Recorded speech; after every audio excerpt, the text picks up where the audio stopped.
Hi, everyone. This is Shannon Baker-Branstetter from Consumers Union. Thank you so much for joining us for today's webinar. I'll give a brief introduction and then turn it over to our presenters. So Consumers Union is the Public Policy and Advocacy Division of Consumer Reports. We are a nonprofit, and Consumer Reports has more than 50 labs, an auto test center, and survey research center. And we were founded in 1936 and have over 8 million subscribers to our magazine and other publications. And this project was in response to the uptick of utility proposals to hike fixed charges that's been happening around the country over the last couple years. And we wanted to document how widespread these proposals were and how they affect consumers.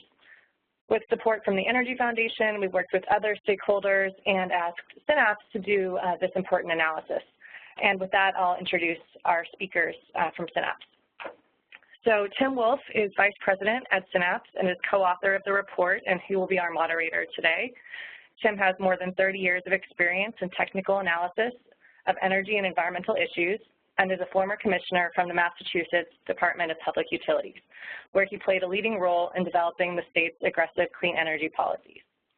Melissa Whited, who co-authored the report as well, and she will be leading off the presentation, is a senior associate at Synapse with expertise in utility regulation, distributed energy resources, and the water energy nexus.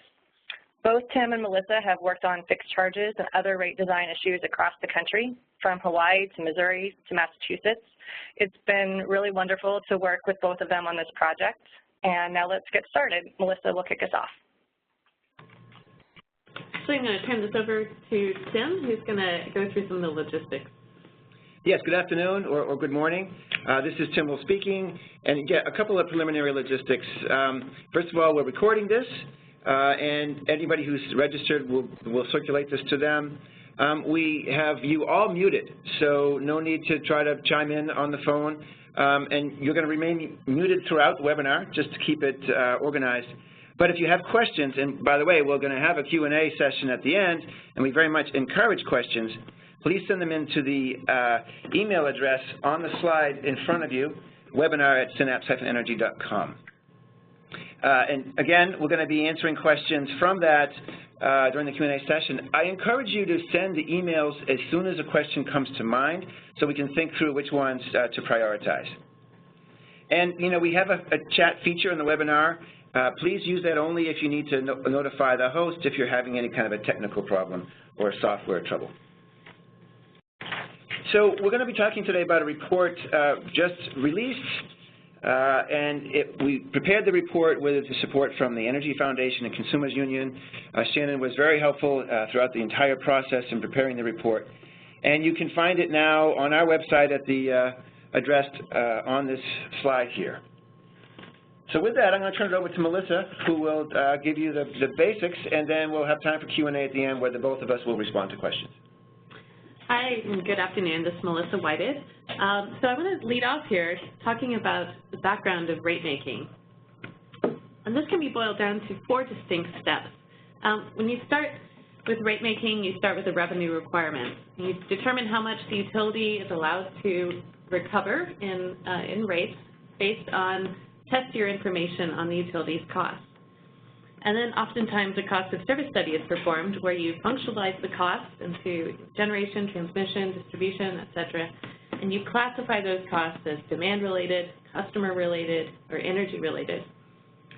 And then the next step is to allocate those costs among the customer classes according to how those classes contribute to the causation of those costs. And finally, we get to rate design, and rate design takes all this information, and its the main point of rate design is twofold. One, to allow the utility to actually recover its costs through rates, but two, to also send efficient price signals to customers. Rates, revenues, and sales are all very closely linked. For residential customers, most of the revenues collected through the energy charge, through the dollars per kilowatt hour. When rates are set in a rate case, they usually remain fixed until the next rate case. That's regardless of whether sales are increasing or decreasing.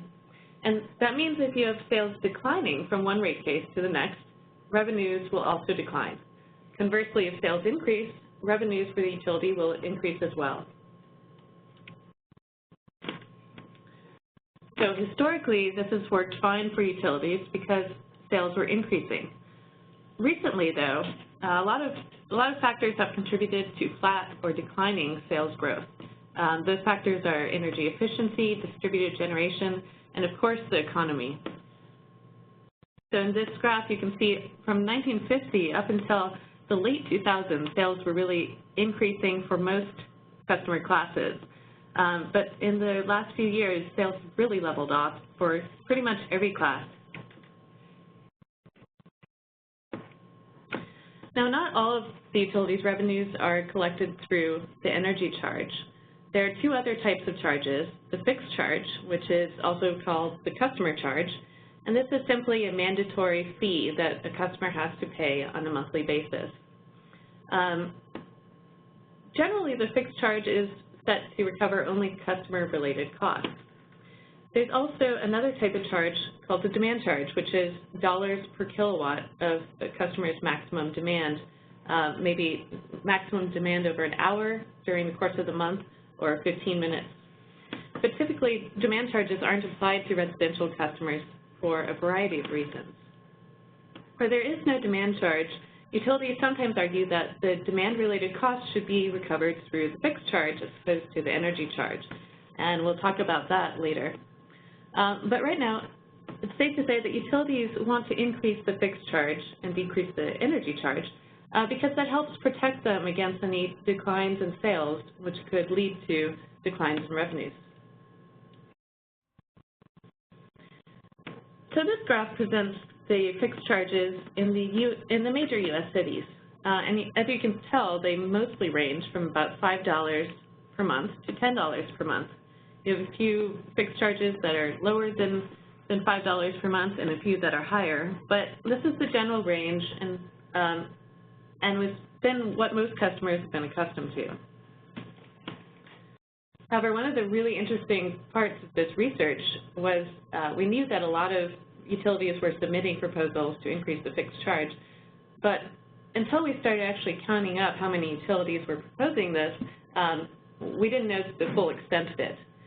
And we found in our research at least 75 recent fixed charge proposals from late 2014 through 2015. And not only is the number surprising, but the magnitude of the increase that's being proposed is really rather steep. On average, utilities were proposing to increase the fixed charge by 96%. So they wanted to pretty much double the fixed charge on average. And as you can see by this map, the dark orange states are those that have proposed fixed charges of more than 100% over the current fixed charge. And the light orange is fixed charge proposals between 1 and 99% of the current fixed charge. So that would be an increase above the current fixed charge. Some of these proposals are quite high, as you can see in California, Reading Electric Utility, $42, Omaha, $30, New York, $29. So a lot of customers are reeling from all of these proposals that are going on. So why are fixed charges so bad for customers? Well, the first reason is that fixed charges reduce customer control. By shifting the amount of a customer's bill that is based on this mandatory flat fee that a customer can do nothing about, you're really reducing the customer's control to reduce their bill through reducing their energy usage. Because the only way to avoid the customer charge or the fixed charge is to stop being a utility customer. And we've heard from a lot of customers around the country that this is very frustrating to them.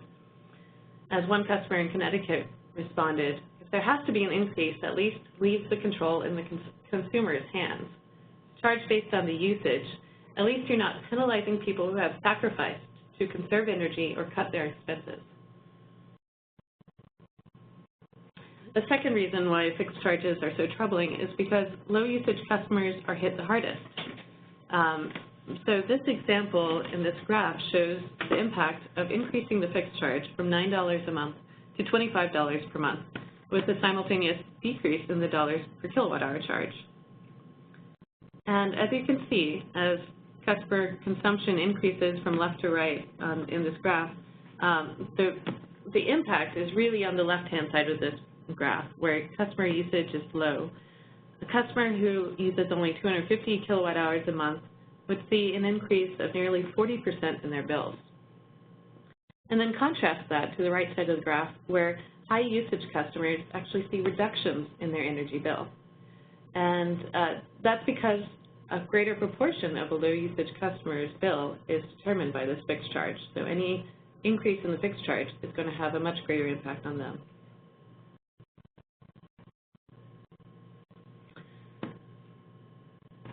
The next point here is that not only is it low usage customers that are impacted, but those low usage customers are often low income customers.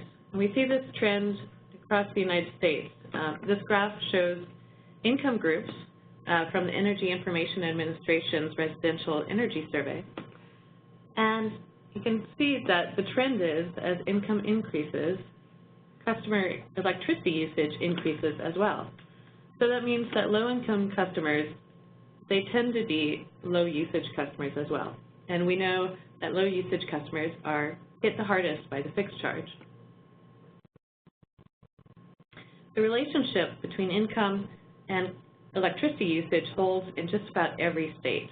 The previous slide was average usage per income group. This slide shows the median consumption of low-income customers as compared to other residential customers.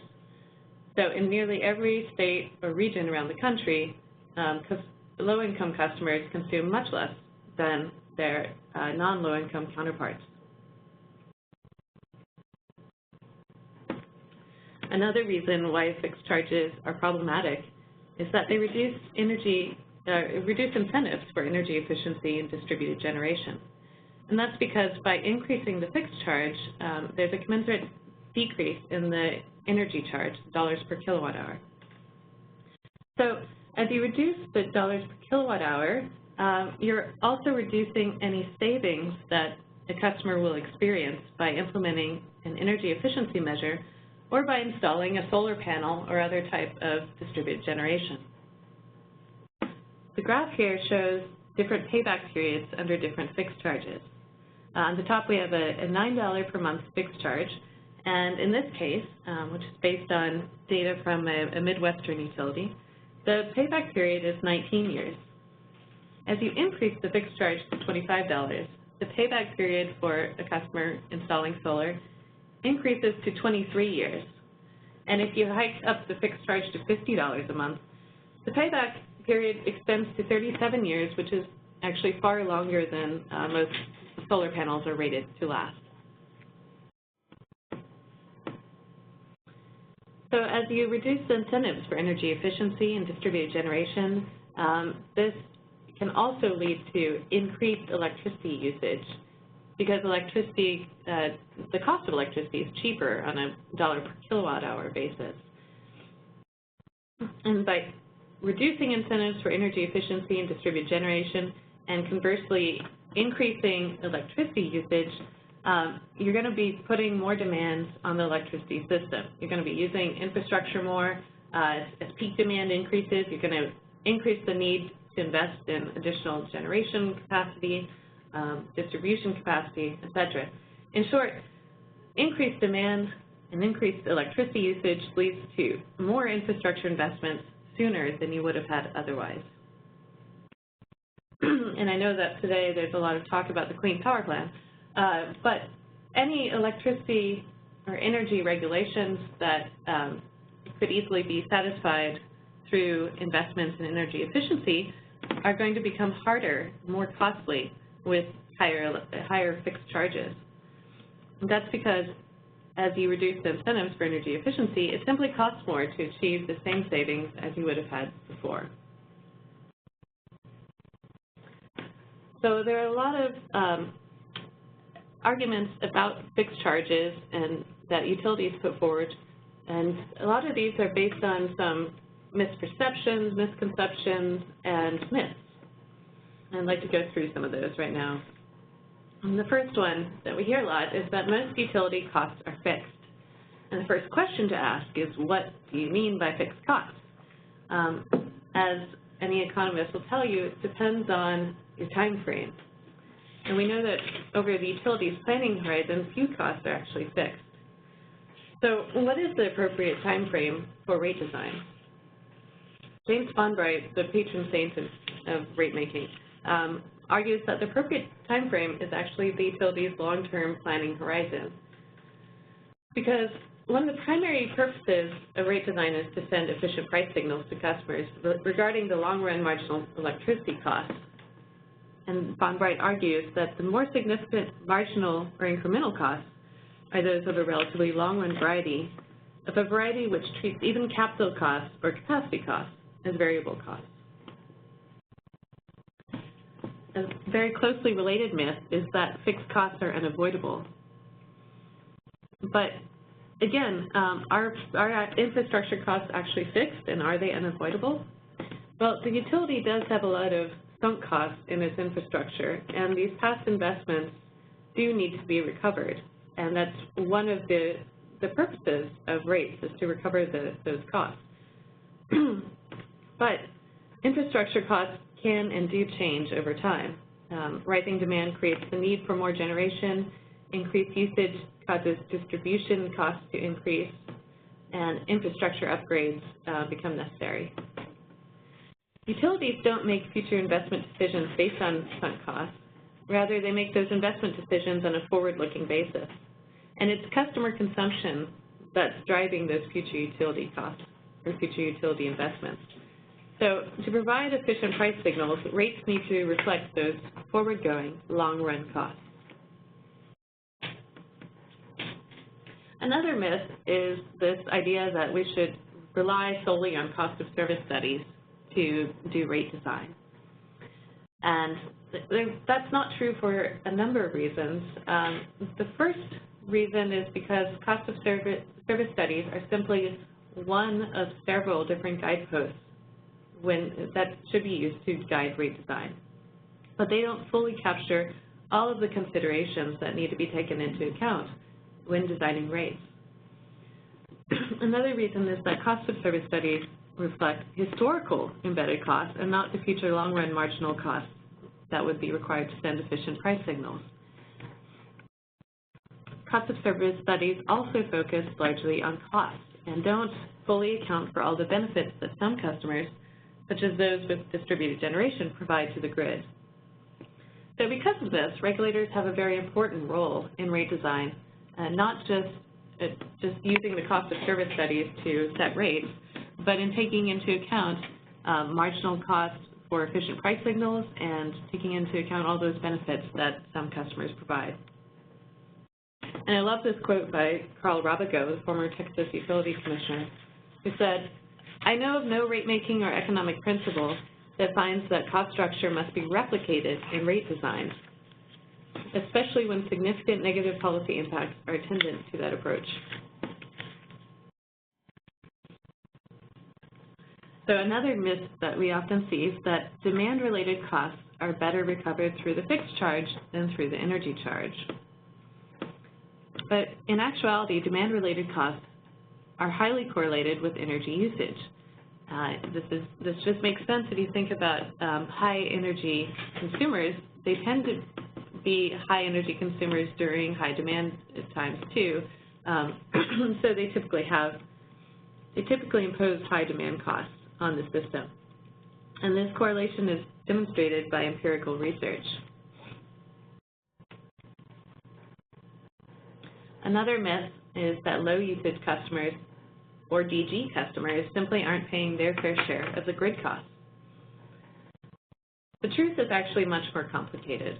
For low-usage customers, they likely impose lower costs on the grid because they tend to have lower demands, and also because many of those low-usage customers live in multifamily housing or in dense neighborhoods where they share a lot of the same infrastructure with other customers and impose lower costs on the distribution system.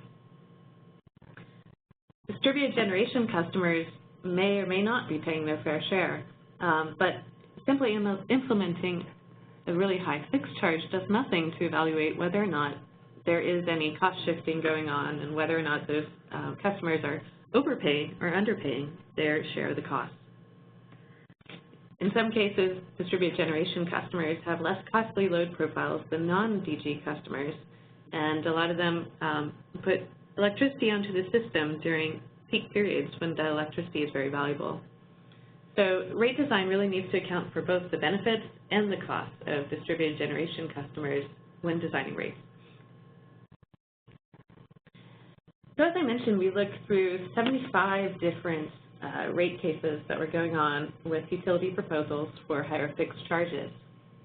A lot of those cases ended up in settlement, but in the end, we just tallied what the ultimate outcome of those cases were.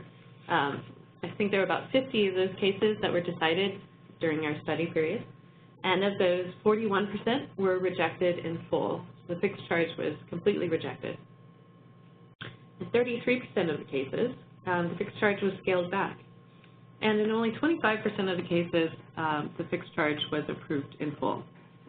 So in 3/4 of these cases, the commissions or the parties in settlement are deciding that the fixed charge as proposed by the utility is too high and should either be completely disregarded or scaled back significantly. It also seems that commissions are starting to really recognize all the attendant problems that come along with fixed charges and are declining to implement fixed charges in a lot of jurisdictions because of these concerns. The Missouri Public Service Commission cited the fact that they wanted to allow residential customers to maintain as much control over their bills as possible so that they can reduce their monthly expenses by using less power. And then the Washington Commission decided that basic charges or fixed charges should only reflect direct customer costs such as meter reading and billing. They declared that including the distribution costs was not something that was consistent with their policy approach because it didn't promote and may in fact be antithetical to the realization of conservation goals. And the Minnesota Public Utilities Commission declined to raise the fixed charge because they found that it would give too much weight to utilities cost of service study and not enough weight to the other goals of affordability and energy conservation.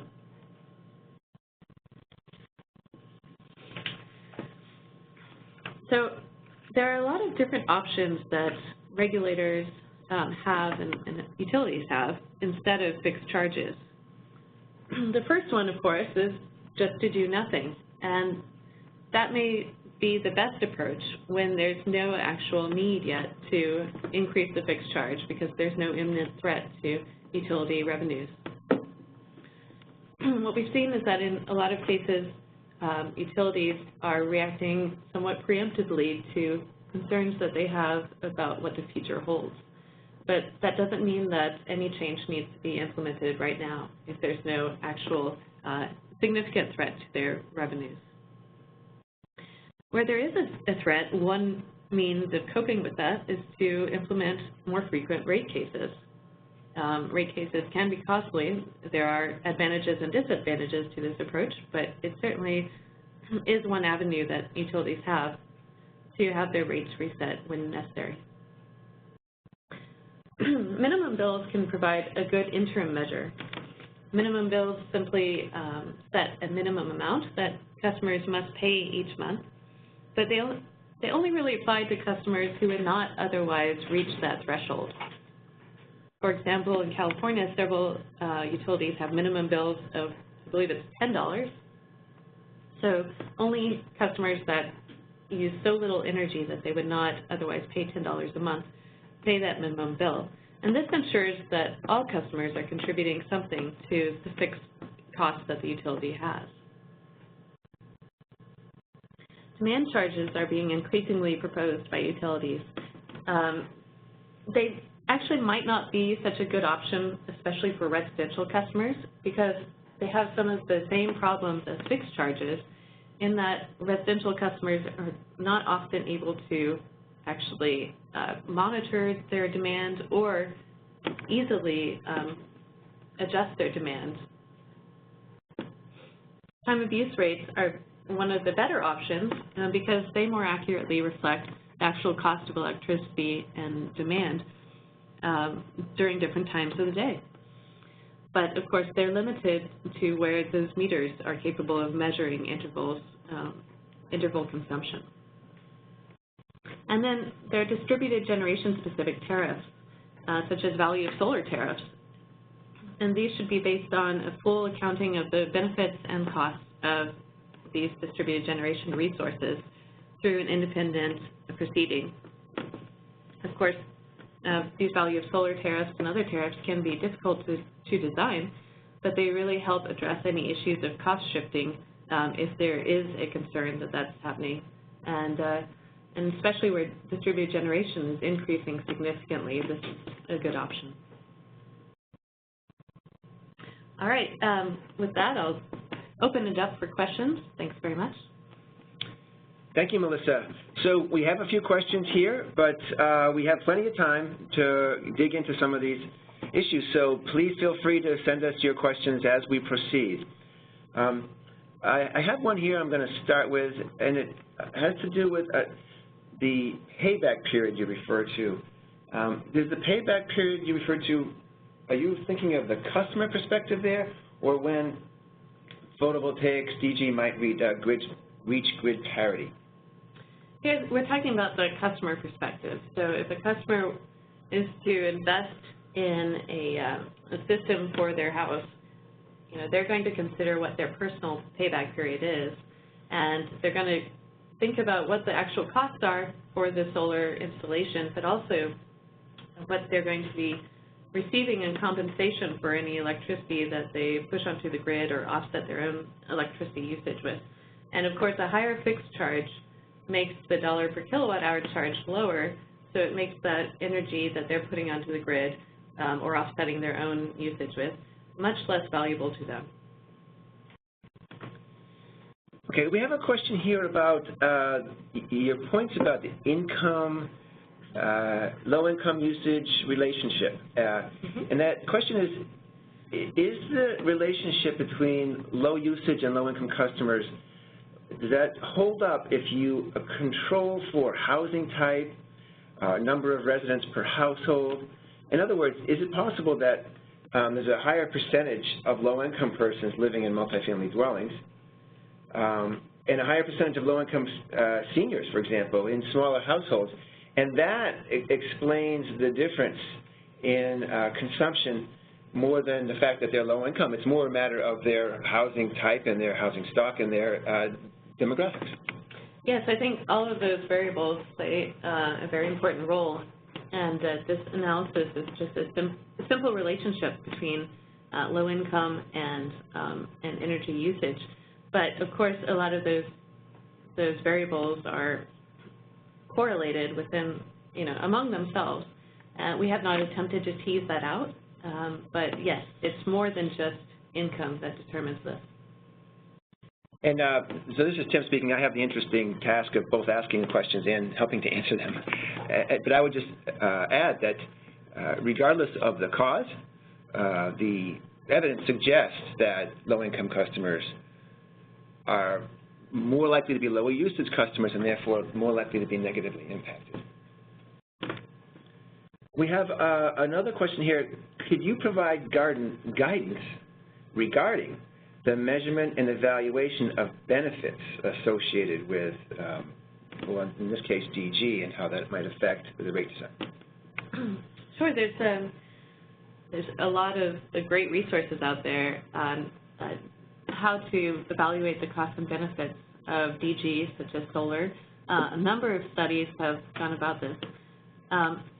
One of the important things to think about when you're evaluating the costs and benefits and whether there's any cost shifting among ratepayers occurring is the perspective that you're taking.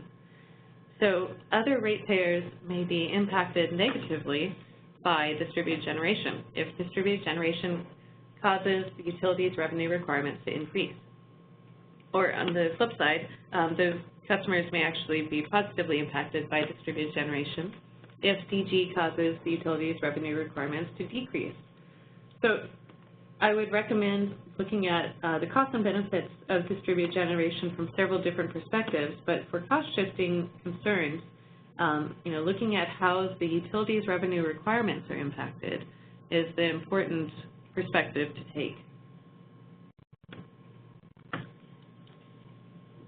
So can you elaborate on why not use the cost of service studies for rate design? That came up a couple times.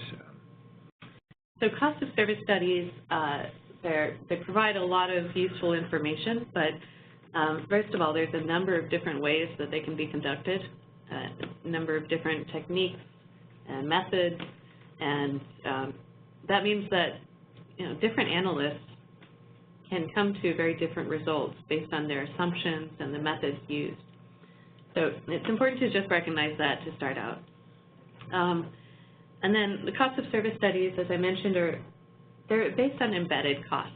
So they look at all these historical costs that the utility has incurred, and they're not looking forward to the future forward-going marginal costs. And it's those long-term marginal costs that are important for setting efficient price signals to ratepayers and to help ensure that all of the electric utilities investments are efficient on a going forward basis. And finally, I'd add that cost of service studies are based on cost, and so they don't always account for all of the benefits that that DG customers provide to the grid in terms of avoided future capacity costs, avoided future energy costs, and avoided line losses. So where those aren't accounted for in the cost of service study, costs are going to be allocated to customers who are also providing benefits disproportionately. Okay, I have a question here. What books or resources can you recommend on residential rate design? There's a lot of great resources out there. RAP has a number of good ones.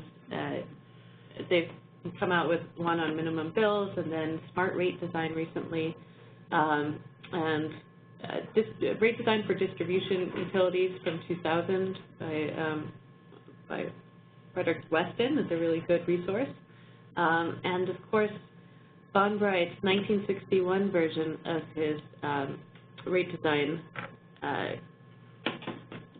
manual, rate design book, his canon, is probably the best overall guidance on rate design that's still used today, and his principles, 8 principles of rate design, are cited in just about every case. And I would just add on that, I find his write-up of the principles to be remarkably clear and refreshing. So I would encourage people to take a look at those. And also, one thing Melissa didn't mention is that it's also clear that there's a variety of principles to be balanced that are sometimes in tension. And one of the things that we often see is that utilities place way too much emphasis on the revenue recovery principle and not enough emphasis, on principles of simplicity, and certainly not enough in terms of sending the proper price signals. Another question here, is anyone looking at the impact of the increased adoption of infrastructure and other surcharge mechanisms to collect costs outside of base rates? This would be like riders or so forth. And these are not avoidable typically in the same way that customer charges are not avoidable. How does that, and this is where I'm paraphrasing, how does the introduction of increasing amounts of riders affect the discussion on rate design? Well, utilities have a number of incentives, and of course, the more that utilities rely on riders to recover their costs, or costs are simply passed through, the less incentive they have to reduce those costs. So I would say that this is, highly tied to how utility incentives are structured, and maybe less to do with actual rate design, except that how you recover the costs that are passed through in those riders, does relate to rate design and whether those riders are on a $1 per kilowatt hour charge or on a flat fee. And typically, I would say that most of those costs should be recovered through the $1 per kilowatt hour charge, because generally the cost should be apportioned based on the usage of the system, which is more clearly related to dollars per kilowatt hour, or to energy usage and demand, as opposed to simply just being a customer. Yeah, I would just elaborate that most riders that I'm aware of are variable, and therefore they are just as avoidable as the energy charge, unlike fixed charges. Right.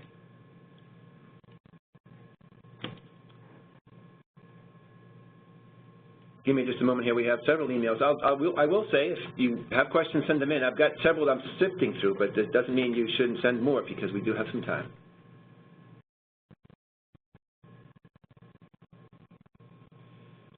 Here's one. Can you elaborate on why time of use rates are better than coincident demand charges for the recovery of delivery costs, especially for residential customers? Yeah, that's an interesting one, because time of use rates, of course, don't perfectly reflect the cost of energy or demand. And a demand charge can, to some degree, reflect, demand costs well, but it all depends on how it's designed. So demand costs or demand charges are often designed so that the customer's maximum usage in, say, a 15-minute interval over the course of a month sets their demand charge. And really, that demand could actually occur in the middle of the night when the rest of the costs on the system are low. So only if that demand charge is set to be, set during peak periods, set to apply during peak periods when we know that the system experiences peak demand, is it really going to more accurately reflect demand-related costs. So in that way, you're actually structuring the demand charge similar to time of use rate that distinguishes peak periods from off-peak periods. So they're doing very similar things in that case.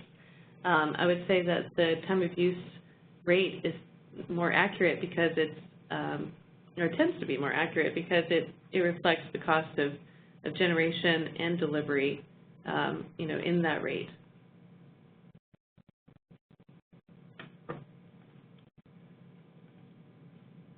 Okay. Are utilities planning to increase customer charges or result to minimum bills for all customers to take into account DG? I think what the question's getting at is, are these changes being applied to all customers, even though DG customers is one subset of customers? I think that's what's meant here. Yeah, so that's an interesting thing that we've seen a lot of, and that we've pushed back on, is that utilities typically are proposing these charges for all residential customers. We have seen some DG-only fees. That's certainly out there.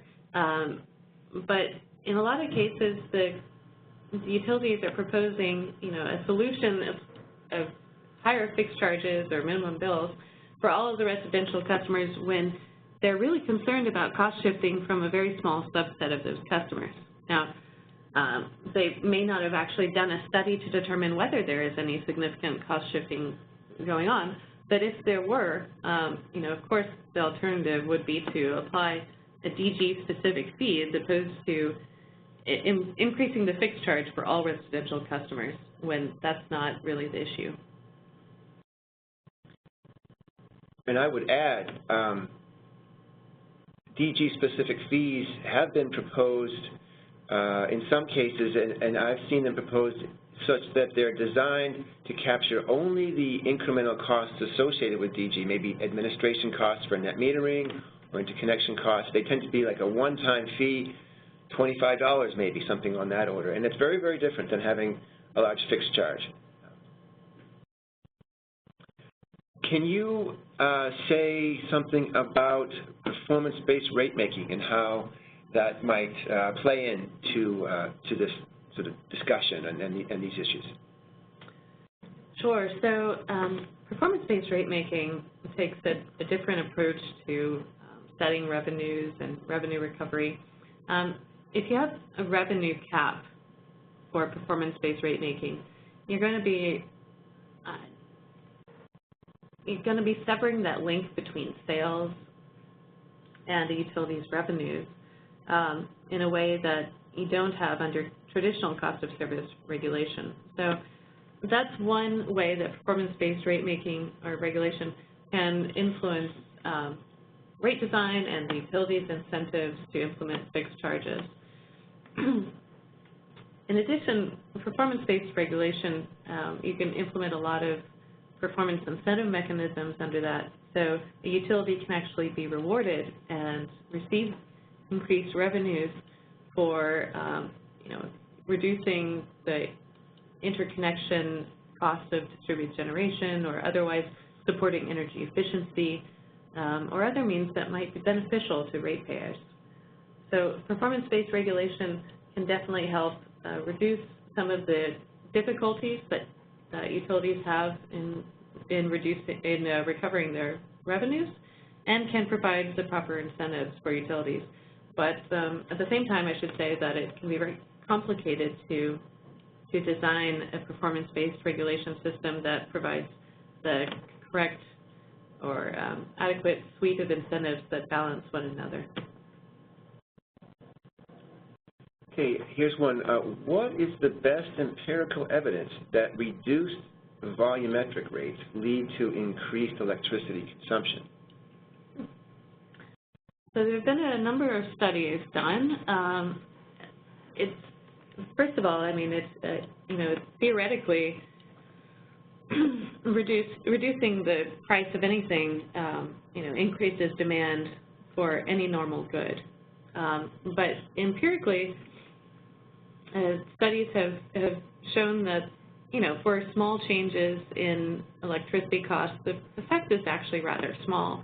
But as you start increasing the fixed charge significantly and reducing the customer charge, you see larger and larger impacts. And I couldn't tell you the studies offhand, but I have seen a couple that have actually sought to measure that effect in specific states. And if you'd like to follow up with an email afterwards, I can point you to those actual studies. And I would add, to some extent, it's fairly self-evident. So on slide 16 that Melissa presented earlier in our report, there's a graph of how reduced variable rates will reduce payback periods for customers thinking of installing DG.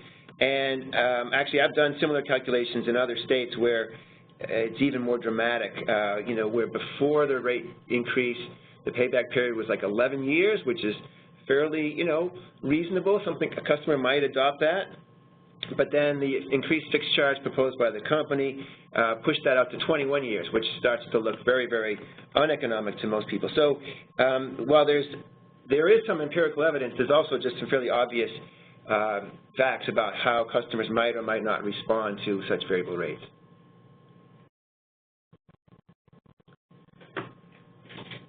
So here's a big one, but I'll throw it out. What advice do you have as utilities are considering different business models or becoming a utility of the future? There's a sort of a corollary. Is it possible that utilities that increase fixed rates, fixed fees, will follow the path of telecom utilities that just dug in rather than changing with the times? Well, unfortunately, I think that is the case. If fixed fees are a step backward in terms of rate design and actually addressing the issues that we're facing in this changing electric industry. Fixed charges are, hiding your head in the sand.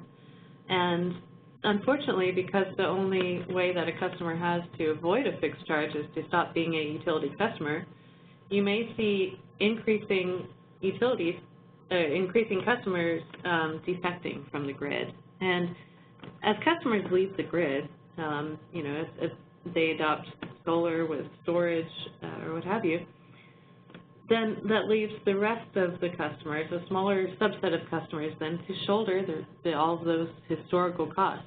And yeah, I mean, the death spiral has been much hyped and could be somewhat overblown, but it is a risk that utilities face if they do enact high fixed charges that leave customers little choice.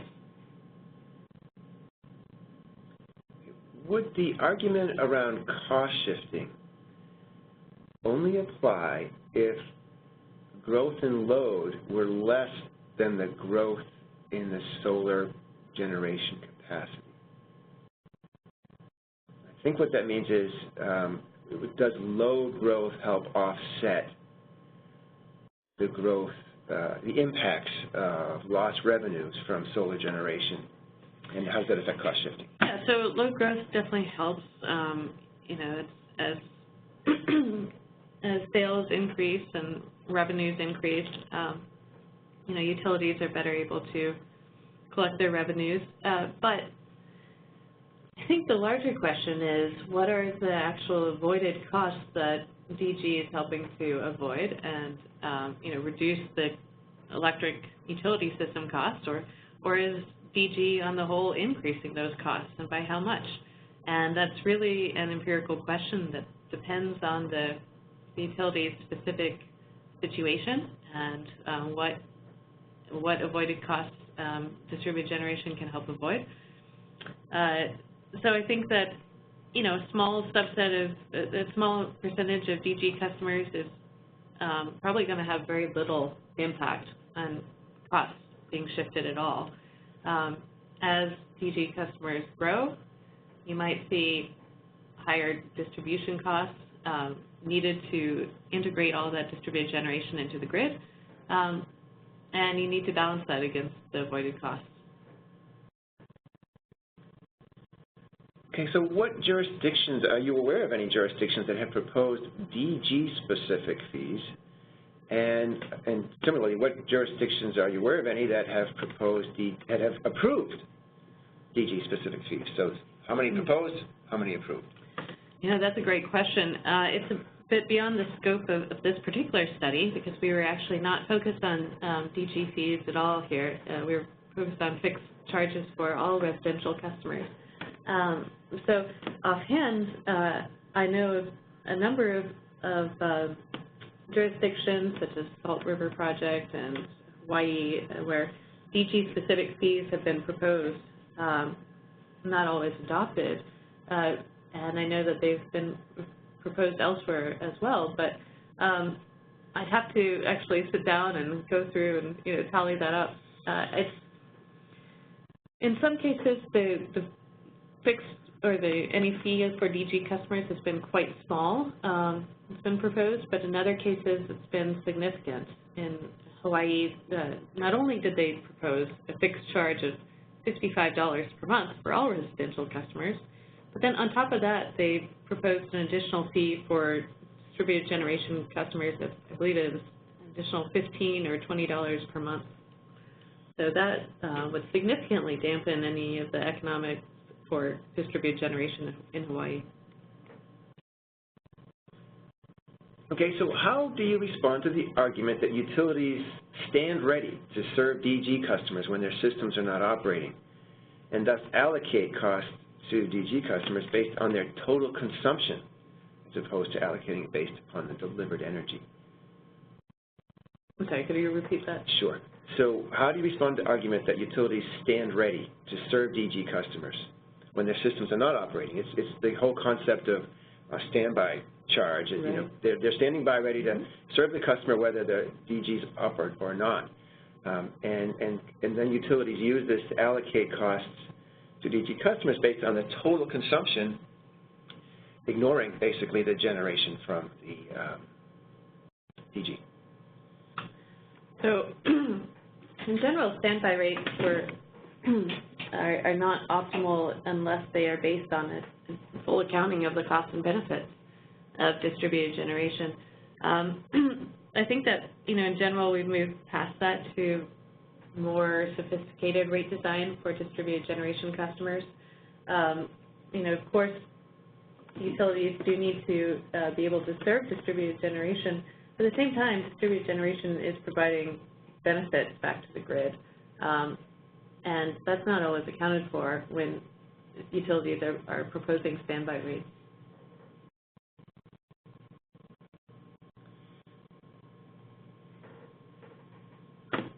Okay, so here's one. You mentioned several alternatives to fixed fee increases like time of use rates, minimum bills. Are there examples of other approaches? For example, basing the fixed fee on transformer size, or charging different fees for different customers in different usage ranges? Absolutely. This has been proposed most recently in Massachusetts. The National Grid has proposed to base the customer charge on the maximum monthly consumption, energy consumption of a customer. And I would say, that's definitely better than a flat fee regardless of how much a customer uses, but it's not as good as just simply recovering those demand charges through the energy charge or through some other mechanism that's more closely aligned with actual cost causation. And if you were to design a charge that actually recovered each customer's specific demand-related costs, I think it would be very complicated because there are so many different factors that contribute to how the customer actually causes those distribution costs. For example, a lot of small residential customers, there's a lot of diversity in their load, and diversity in their demand, and so simply basing a charge on how much they used during the peak period, what their maximum demand was during that period, may not actually reflect cost because you have so many other customers sharing that piece of equipment that, if you added up all the customers' non-coincident demands there, you would over-recover your demand-related costs. So I guess that's a complicated way of saying that actually designing a demand-related charge of some sort that, is based on different factors, or a customer charge that was based on different aspects of usage of the system, it would be pretty complicated, and perhaps the better way to do it is to look at something like time of use rates that measures a customer's usage during certain periods where it's most costly to the system as a whole. Well, that dovetails into another question, which is apparently in Nevada, at least, there's separate rates for multifamily housing. Mm-hmm. And that suggests that there might be other indicators of costs imposed by customers that could be used to set rate design. Are you familiar with that indicator? Does that make sense in other places, and are there other indicators that might be a better way to try to parse out the different costs that are imposed by different customer types? Oh, absolutely. I think if it's very evident that certain customers are causing lower costs in the system because of, say, multifamily housing, that could definitely be taken into account. But I think the question is, where do you stop, too? It's impossible to design a charge that accounts for all of those factors. Do you want to have a higher charge based on the miles you are from the generation source? Rural customers typically impose higher distribution costs on the grid than urban customers. That's because of density and the distance. But, at the same time, a new subdivision goes in. That's new costs imposed on the grid that all customers then have to pay. So I guess my point here is that there's just a lot of it's very difficult to allocate all of the actual costs to each customer, and historically we've accepted that there's some level of cross-subsidization going on all the time between different customers, because rate design is it's a way of approximating the costs that each customer contributes, but it's not a perfect science. And perhaps someday we'll get to the point where it's easy to compute all those different variables and calculate exactly how much each customer is contributing to the cost on the grid. But until then, I think the principle of simplicity and understandability goes a long way to just recommend a more simple rate design that customers can understand and respond to, and especially with the energy charge, customers have the capability of reducing their consumption and having some control over their bill, and also sends a price signal to customers that very much influences the forward-looking cost on the system. Okay, we're getting a little short of time, but here's one. Can you identify any reading material that addresses the peak value of distributed solar, preferably in the context of lost revenues?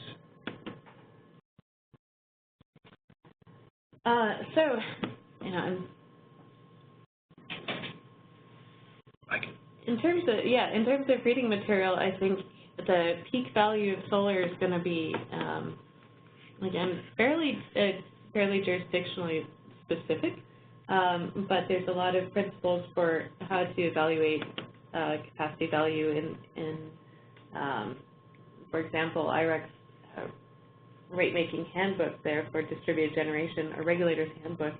And in terms of lost revenues, Tim, do you want to speak to that? Yeah, so there are a lot of references in our report that we're referring to today that you can use to answer some of these questions.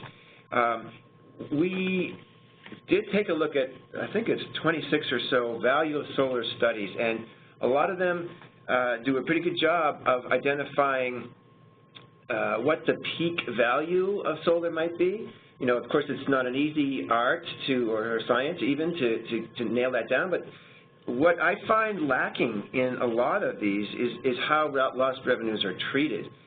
So almost every study will assume that lost revenues are a cost, essentially, to the utility, and I think that can be misleading.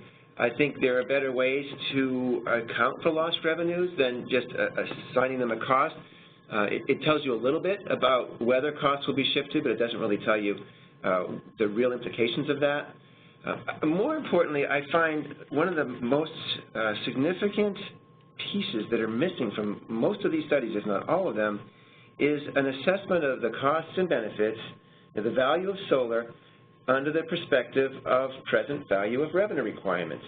That's a very standard metric that's used around the country to look at cost effectiveness of different types of resource options in IRP and other contexts, and yet it's rarely put in those terms, and I find that to be extremely helpful.